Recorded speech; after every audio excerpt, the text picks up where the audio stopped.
What's up, guys? We were in the Jaguar XFR with Tony here in Amelia Island, and it took me about 15 minutes to get that GoPro mounted, but I think it's going to be worth it. So we're in the XFR, got paddle shift here, and they're doing a bunch of drives today before the big concours, which is later this weekend. And it's already a zoo today. I mean, yesterday was pretty mild. Whereas, you know, tomorrow and the next day, they said they're gonna get 50,000 people visiting. Yeah, 50,000 plus. Something. Sure. And you know, this is my first concours. I don't know if you guys, you know, we're kind of young guys. I thought it was going to be mostly like really old people and like, you know, not a very exciting atmosphere. And it's actually the complete opposite. It's really fun. It's sort of like a party, like an annual party for people who love cars. Okay, sounds good. So we were in the 510 horsepower Jaguar XFR. So this is just one rung below the forthcoming XFR S, which it's 550 horsepower. There's the praised Rolls Royce. There's that thing is ridiculous. It's like a 1960 Rolls Royce. It's huge. It looks like the Queen of England's car, which is very different than the newest generation of Jaguars because sorry, you couldn't see that, but we were looking at a big old roller going down the street. This new generation of Jaguars is much more performance and sporty focused, and but trying to conquer sort of overcoming the old people image that I sort of thought Concours also embodied. So first reactions on the XF. Seats feel fantastic. It's a really good driving position with a nice level of adjustment for the tilt and telescope, power operated stuff in the wheel. We've got a dark suede or Alcantara headlining that feels really nice. We're gonna hit a left. We're following two F-type convertibles. One is painted in the full Austin Powers Union Jack, which is pretty funny, and but you know, this car is really about having fun and chasing BMW M5s around the tracks or E63s. So Tony was saying he's done a couple events with Jaguar at COTA in Austin and Lime Rock, and that's really what this car is designed for. You know, it's designed for big you know, open stretches of where you can really, you know, hit the performance pretty hard. But it has a fantastic low speed ride, big torque right away, firm brakes, a small compact steering wheel. Let's do like a little bit of, I don't want to get in trouble, but we got paddle shifters. So we have an 8-speed automatic here, so we'll just slow down, and then plop it in first.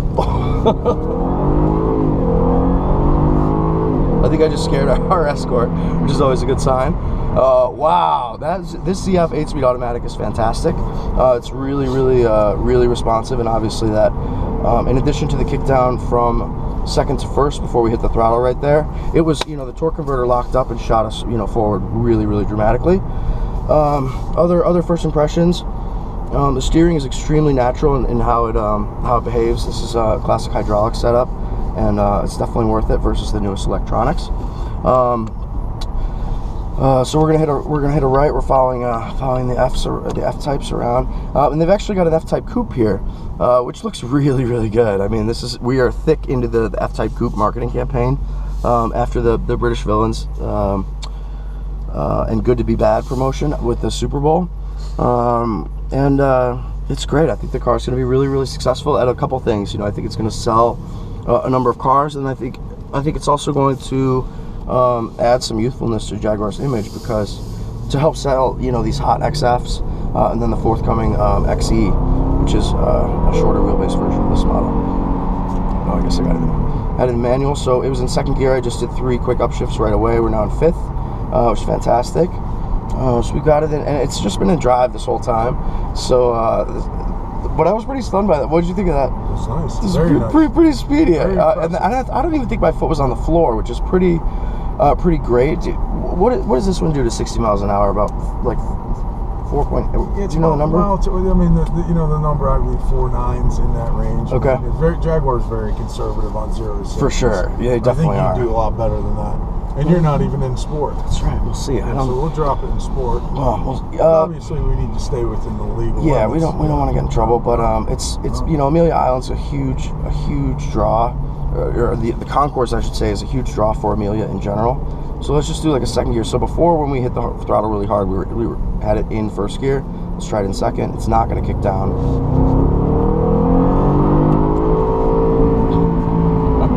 or shift up, which is very obedient. That's For sure. So, a few other quick impressions. It's in addition to, this is a supercharged 5-liter V8 at this point, but a lot of people recall Jaguar's V8s as having a big supercharger whine from that Eaton unit that was in everything from the James Bond cars through the current XK and everything. Okay, we're gonna keep going. And but this doesn't really have the whine. It has sort of just more of like a whistle and hiss that lets you know that it is forced induction, but there's, because it's a supercharger and it's driven based on engine speed, there's absolutely no way that there can be lag like a turbo, which as a Subaru Legacy GT turbo owner, I can tell you is fun at first and sort of like boy racerish, but honestly turbo lag becomes really irritating after a while. So a supercharger sort of solves for that. Something else that I'm noticing, the CF box is so amazing. We're still in sport mode, so it hasn't been, so it was just in third right there, but the engine is so smooth that even when it was hitting, 4,000 or 5,000 RPM as we're just floating around these, resort roads, there's no sense that the engine is taxed or that there's any kind of harshness. What else is going on with this car? We've got some carbon fiber inlays, red seats.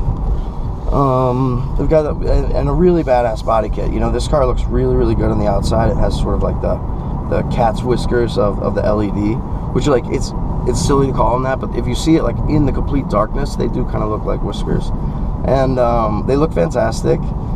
Some other features, in addition to the carbon fiber like elements that are all around, there's sort of like some kind of like woven metallic effect on the dash. It's black and silver. Looks really good.